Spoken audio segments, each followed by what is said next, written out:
s'inspire souvent du silence, mais elle est parfois sonore, bruyante même. Quand elle emprunte ses termes à la musique, tons et gammes, harmonies, font entendre aussi bien leur tonalité réservée que leur voix puissante. Lumière et couleur se haussent parfois à des fortissimi offensifs, à des accords vibrants, provoquant au regard le même effet pour l'ouïe qu'une symphonie hautement colorée. Quant aux lignes, elles participent également à bousculer le calme quand elles s'enroulent, écorchent, clivent l'espace de telle manière qu'elles insufflent à l'œuvre une cadence impétueuse. Tels sont les artifices qui expriment le tumulte nécessaire aux œuvres hautes en couleurs et au rythme tourmenté. Certaines peintures, comme celle de Van Gogh, en sont des exemples.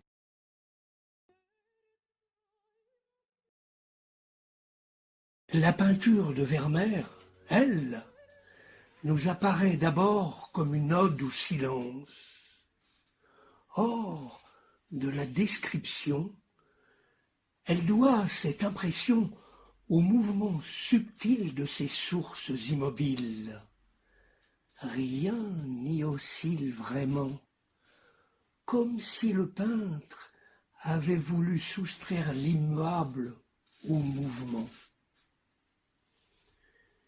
Mais la lumière contribue musicalement à rompre les incertitudes d'un réel trop changeant pour Vermeer. Il faut au peintre fixer dans la durée ce qui de l'instant s'échappe.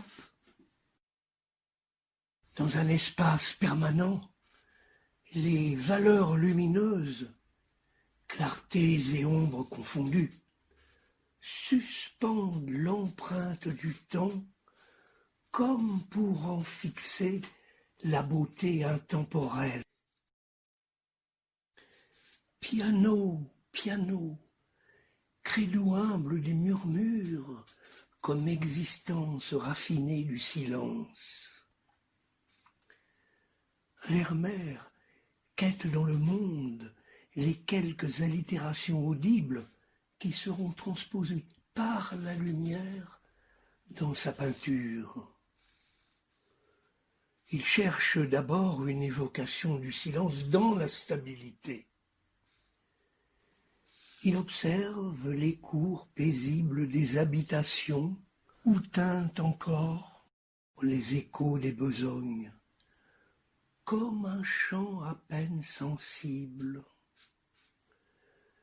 Le chuintement d'une brosse sur le sol, un seau qui résonne, autant de notes lointaines perceptibles dans la ville.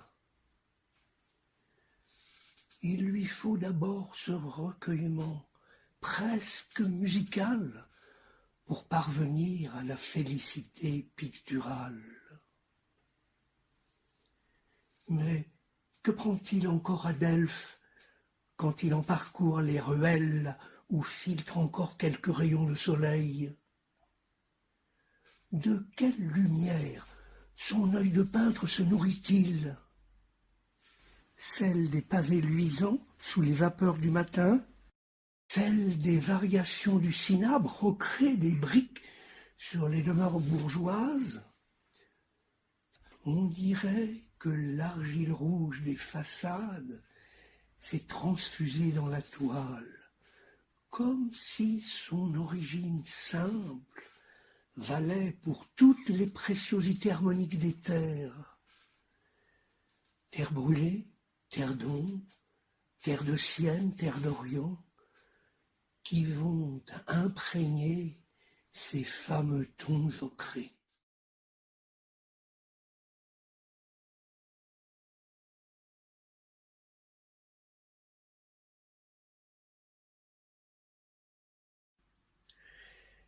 C'est dans les intérieurs comme pour mieux en saisir les secrets, que Vermeer engage sa ferveur. Sans doute n'aime-t-il pas le mouvement. Bannis donc les gestes bouleversant la monumentalité de ces figures, leur style intemporel et leur miroitement sous les raies d'un jour soutiré. Ces figures-là sont toujours enveloppées des immatériels glissements d'une teinte dans une autre, de modulations si raffinées qu'elles se nuancent d'infimes différences. Variation froide de l'ombre, contre-intonation chaude des lueurs. Ici, pas de clair-obscur, mais les deux modes, du clair et de l'obscur, libérés de leurs excès. Les jeunes femmes représentées, saisies dans la forme monumentale de la sculpture antique, sont des prétextes à suspendre le temps.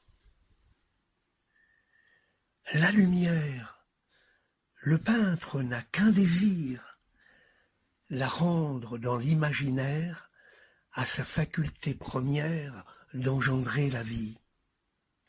La voici donc, contemplée dans l'intimité des belles demeures, comme pour y soustraire le secret de leur quiétude.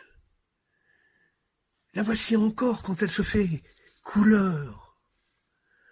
Il faut au coloris un espace où se modulent les tons, où progressent les clartés, où se crée l'enchantement. La couleur, chez Vermeer, a mûri doucement dans les intérieurs feutrés où se meuvent les reflets. Ici, pris dans l'argent d'une aiguière devenue miroir, là, dans les échos d'un rouge-vermeil, où se font voir quelques rimes en sourdine. Aucun bruit indélicat dans ces outre-mer et jaunes topazes, teinte élective du peintre.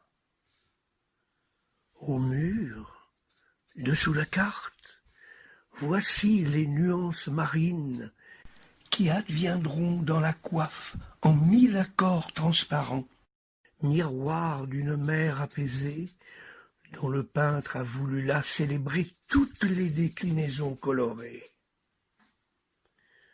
Car l'outre-mer, né du lapis-lazuli, est célébré partout dans l'œuvre de Vermeer comme le bleu primordial.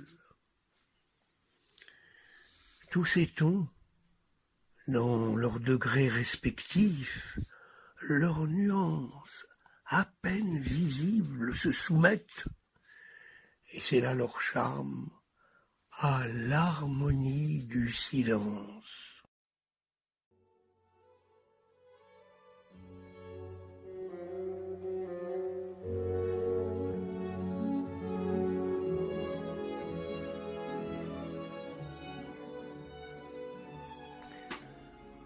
Est-ce la lumière, son irisation irréelle quand elle filtre à travers une fenêtre au plomb, ou bien la jeune femme qui est le sujet du tableau?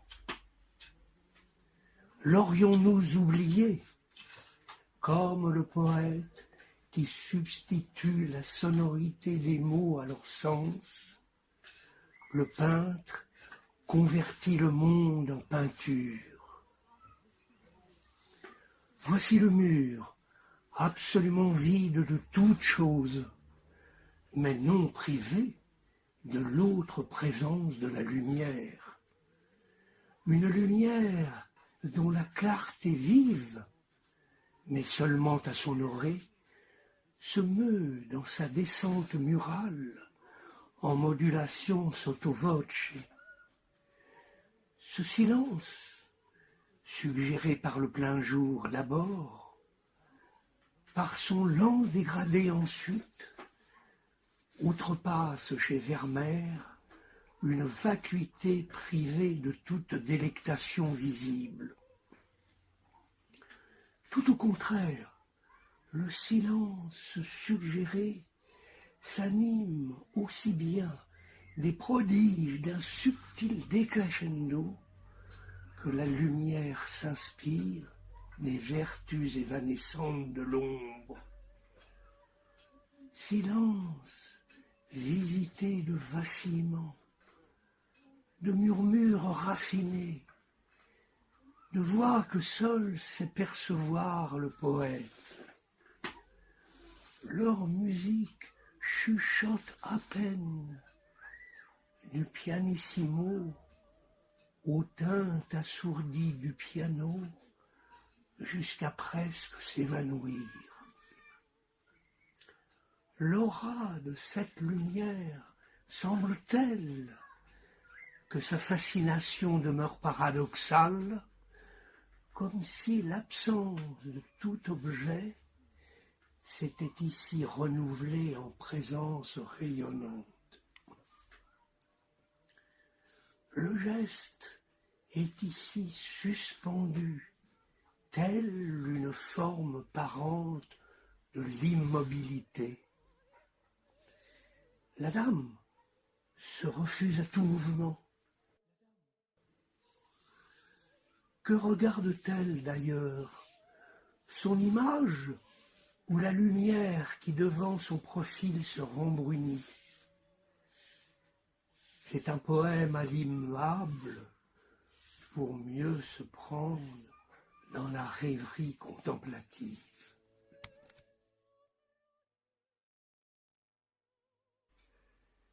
Silence. Il s'ouvre tout d'abord dans la leçon de musique un espace sans parole et sans tonalité, sans mots pour l'abolir, sans bruit pour le rompre. Une jeune femme de dos, elle se recueille. Le clavecin demeure muet, précédant l'accord et le vif anapeste. Les doigts, encore immobiles en ce moment d'avant le jeu, effleurent le clavier de nacre. Suspendus au temps, figés dans l'entrevue, ils s'arrangent en pause. Tout se tient là, dans l'avant de la musique, en ce temps indécis annonçant la ballade. La jeune femme entrevoit la mesure, elle anticipe la cadence, mais rien encore ne s'entend. Curieusement, c'est une leçon de musique silencieuse. Ici, aucune ligne ne bruise d'imprévu. Clavecin, miroir et tableau célèbrent là l'horizontale. Il trace sur le mur le calme dessin d'une géométrie apaisée que les rayons du jour ne parviennent pas à troubler. D'en haut la verrière, la clarté vive descend et décroît sans se brouiller jamais. La lumière retient dans son parcours ses éclats.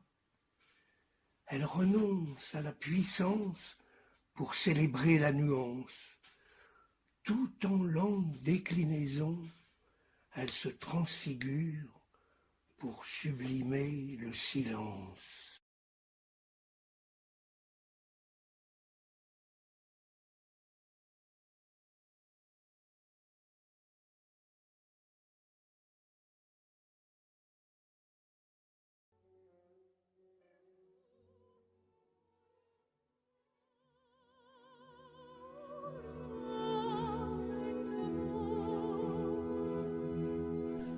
Sur fond de nuit, opaque et sans clarté, la jeune fille se tait, immobile. À l'émerge du silence lentement, bleus et ocres associés encore, et comme toujours. Porcelaine et perles dans le regard, elle est observée par Vermeer pour ce qu'elle n'est pas, un portrait. Le peintre plonge la jeune femme dans le mystère des ondes. Ce qui, dans la lumière, apaise, et dans le passage, trouble les rives pour les confondre. Ici, c'est la glissade des ombres fluides vers la fusion. Là, l'invitation à s'unir dans le chant continu de leurs nuances. Ailleurs, du visage jusqu'au fond mat, le diaphane progresse vers l'ombre pour s'envoiler et le rejoindre sans heurts. La jeune fille émerge d'un noir sans reflet, mais son visage n'en est que plus saillant. Enveloppée de clarté, la moindre altération s'y efface ainsi au profit de la plénitude. La lumière, comme tournant autour d'un centre idéal, s'y diffuse. Elle l'entoure de silence, amplement, pour ne pas en rompre la perfection accomplie. Entre les pauses, la jeune fille contemple son effigie. Elle se reconnaît, certes, mais étrangement comme vue d'ailleurs. Fascinée, ce n'est plus elle, mais son miroir transfiguré. Elle vient d'entrer dans l'autre monde de la peinture. Et voici là le véritable sujet de l'œuvre, la perle, sujet détourné d'un visage révélé entre le fard des lèvres et, dans l'ombre transparente, le scintillement d'un éclat de lumière redoublé en écho dans le regard de la jeune fille.